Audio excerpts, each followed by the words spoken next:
Here we have the king himself, Dinobot Commander Grimlock. This is the final episode in the series of KO Dinobots. Same stories before, great packaging. No real typos on here that I'm aware of, but same great artwork. Get straight into the packaging. Already slit the tape.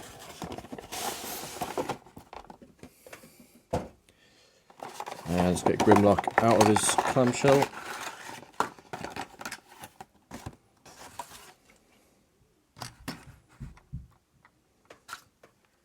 Now this is one of the most iconic looking Transformers that members of the public would actually recognise. This is Grimlock T-Rex with the classic vertical stance from the 80s.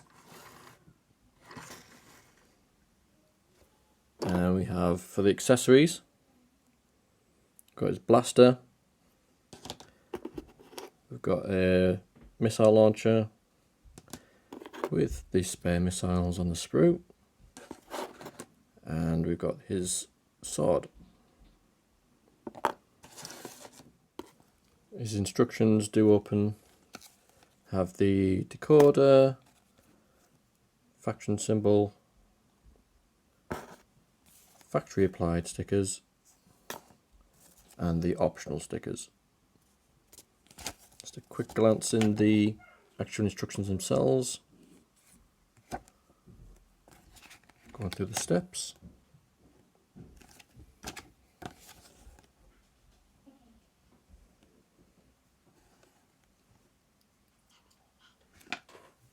Now the QC on this KO is pretty good compared to the others. The last one I actually did was Sludge. He seemed a bit rough around the edges, but this is got a lot better finish. A little bit of a sprue mark there on his chest. And there's a few points in the chrome where it's a little bit thin, and you can see the plastic underneath. But overall, I'm very impressed with this. Now let's see about transforming him. So, get his legs straight out of the way. Lift his tail. Split it open at the back. And we bend his tail here, forming the legs.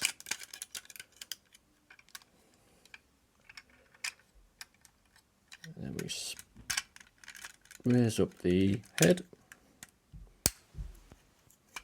Put that to the back. Open this section up. And the classic pivot here. We can get the robot chest to come into position. And that does actually sit quite nicely.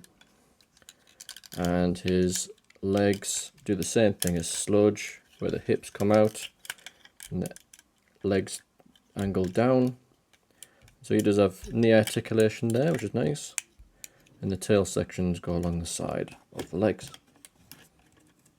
Put his arms down.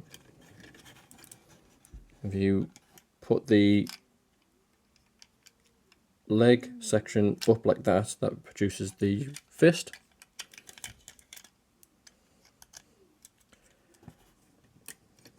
Let's get him to stand.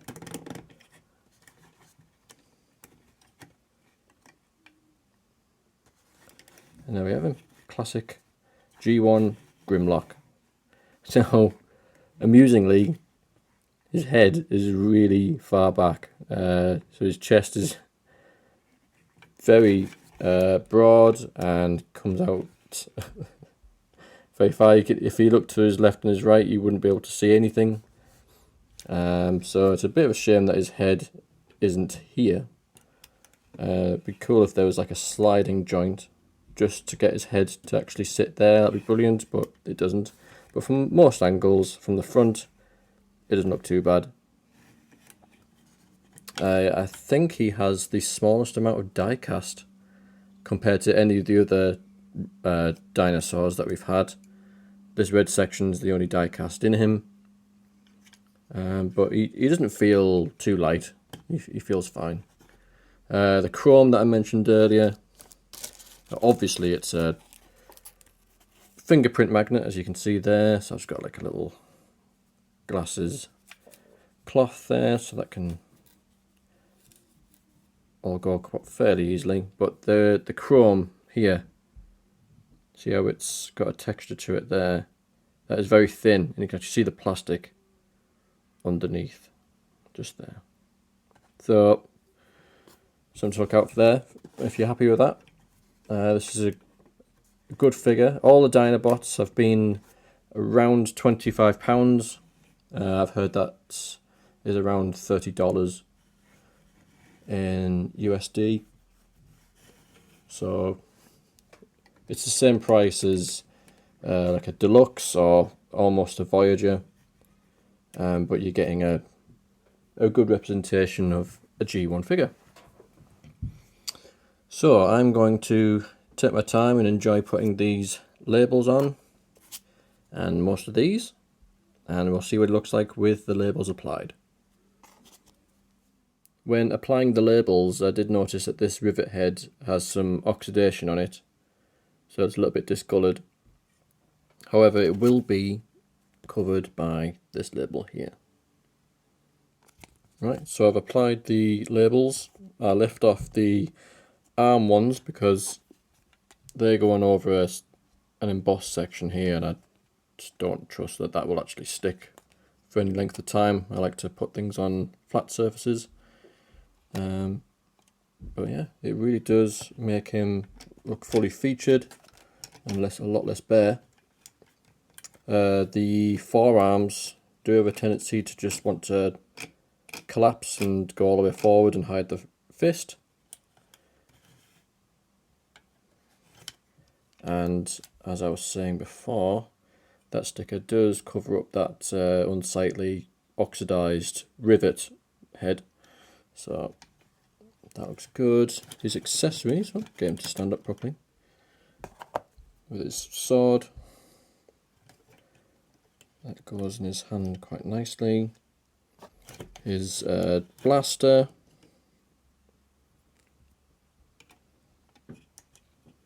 Is a little bit tricky to go in. In fact, I don't think that actually fits in properly. You can see on the blaster, if I get it in focus, it still has the sprue marks, the sprue threads here, where it was injection molded, so they'll need to be snipped off. And yeah, it doesn't quite fit, so that handle is a little bit too fat to go inside the hand. And his missile launcher, let's see if that'll go in. Oh yeah, that goes in. And I do believe it fires. Yeah, that fires.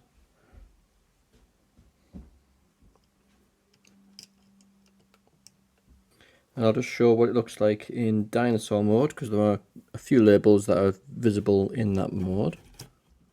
So as you can see, the factory applied stickers along the side here all look good.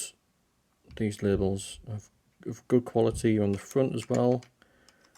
You got them on his top of his legs and the back of his tail. All look very nice.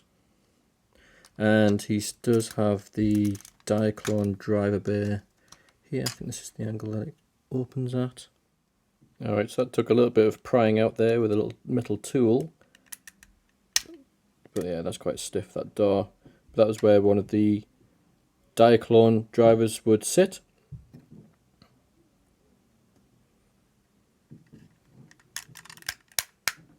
And we've got the rub sign there, which is quite a good one. It does heat up in the sun, the heat of your finger. Obviously it's not doing it now because I'm showing you.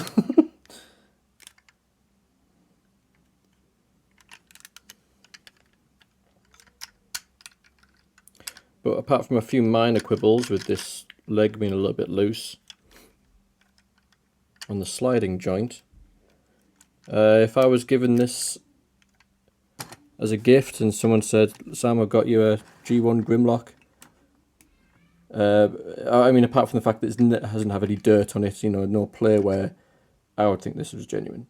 This looks fantastic and a great addition to my collection. Alright, and I hope you've enjoyed this little run of videos that I've done on the G1 Dinobots, experiencing them for the first time in hand through KOs. And until next time, take care everyone.